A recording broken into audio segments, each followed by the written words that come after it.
Kita ke informasi selanjutnya, tim khusus kasus penembakan Brigadir Yosua yang dipimpin Wakapolri, Komjen Gatot Edi Pramono, memimpin langsung pemeriksaan di Makobrimob Kelapa II, Depok pada Senin siang.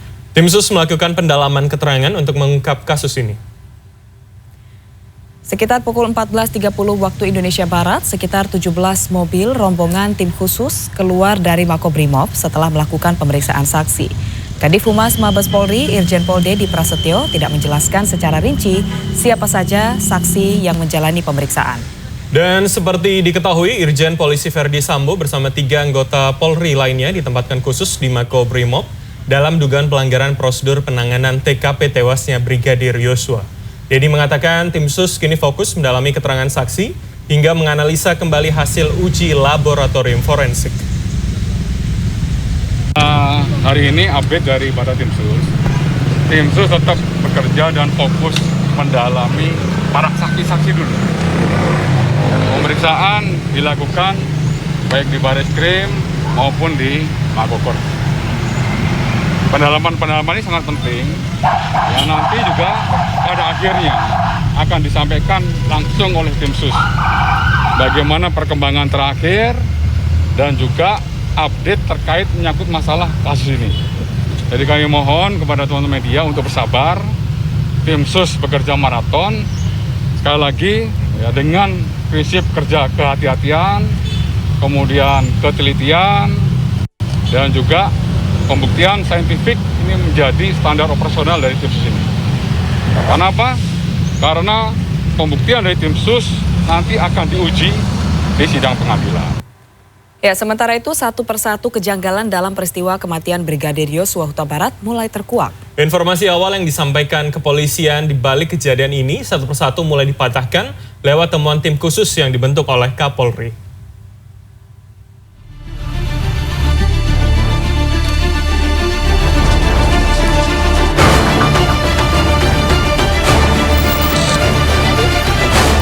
Senin 11 Juli 2022. Publik digegerkan dengan berita penembakan polisi di rumah dinas Irjen Polisi Ferdi Sambo yang saat itu menjabat sebagai Kadif Propam Polri. Peristiwa ini diumumkan 3 hari setelah kejadian, yakni Jumat 8 Juli. Saat itu, peristiwa penembakan yang dilakukan Baradae terhadap Brigadir Yosua disebut karena bela diri. Itu saudara Brigadir J berada atau memasuki rumah, rumah salah satu pejabat Polri di perumahan dinas Duren 3. Kemudian ada anggota lain atas nama Barada E menegur, dan saat itu yang bersangkutan mengacukan senjata, kemudian melakukan penembakan, dan Barada E untuk menghindar dan membalas tembakan terhadap Brigadir J. Kejadian pada hari Jumat. Pada 12 Juli 2022, informasi penembakan itu kemudian diperbaharui oleh Kapolres Jakarta Selatan yang saat itu dijabat oleh Kombes Budi Herdi Susianto. Budi menyampaikan perangkat CCTV di lokasi kejadian yang seharusnya jadi bukti petunjuk peristiwa tidak berfungsi. Penjelasan polisi itu meninggalkan banyak pertanyaan di benak publik. Pro kontra ini membuat Kapolri membentuk tim khusus untuk menangani kasus ini yang diumumkan pada 12 Juli lalu.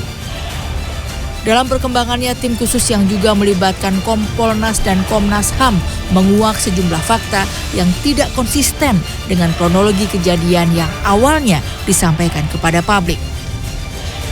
Di antaranya keterangan awal bahwa Barada Eliezer terpaksa menembak Brigadir Yosua karena bela diri.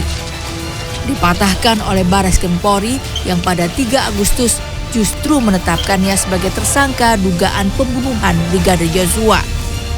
Tim Liputan CNN Indonesia.